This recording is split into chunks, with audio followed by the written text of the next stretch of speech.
ఒడిశా నుంచి హైదరాబాద్ కు అక్రమంగా గంజాయి తరలిస్తున్న అంతర్రాష్ట్ర ముఠాను చార్మినార్ టాస్క్ ఫోర్స్ పోలీసులు పట్టుకున్నారు. బాలాపూర్ పోలీస్ స్టేషన్ పరిధి షాహీన్ నగర్, సాదత్ నగర్ బస్టాప్ వద్ద నిర్వహించిన తనిఖీల్లో 3 నిందితులను అదుపులోకి తీసుకున్నారు. వారి వద్ద నుంచి 22.22 కిలోల ఎండు గంజాయి స్వాధీనం చేసుకున్నారు. దీని విలువ సుమారు 12 లక్షల రూపాయలుగా అంచనా వేశారు. ఒడిశాలో తక్కువ ధరకు కొనుగోలు చేసి హైదరాబాద్ లో ఎక్కువ ధరకు అమ్మేందుకు వీరు ప్లాన్ చేసినట్లు పోలీసులు చెప్పారు. ఇబ్రహీం, సలీం బామర్, జానీ అనే ముగ్గురిని అరెస్ట్ చేశారు. మరో నిందితుడు ఒడిశాకు చెందిన సన్నీ కోసం గాలింపు కొనసాగుతుంది.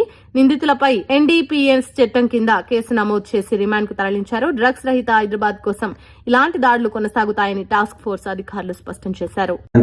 బాలాపూర్ పోలీస్ స్టేషన్ పరిధిలో 3 వ్యక్తులు గాంజా అమ్మడానికి సప్లై చేయడానికి వస్తున్నారని మా పోలీస్ వారికి సమాచారం రాగానే మా ఇన్స్పెక్టర్, మా ఎస్ఐ సోహెల్ సిబ్బంది, తర్వాత క్లూస్ టీం వాళ్ళు పంచులను తీసుకొని పోయి ఏరియాలో, సదర్ నగర్ ఏరియాలో మాట వేసి 3 వ్యక్తులను పట్టుకోవడం జరిగింది.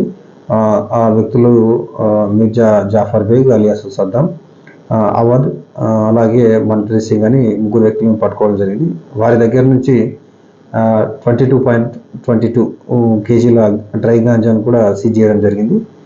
ఈరోజు వారిని కోర్టు ముందు అంతా ప్రొసీజర్ అంతా కంప్లీట్ చేసి వాళ్ళని కోర్టు ముందులో హాజరుపరచడం జరిగింది.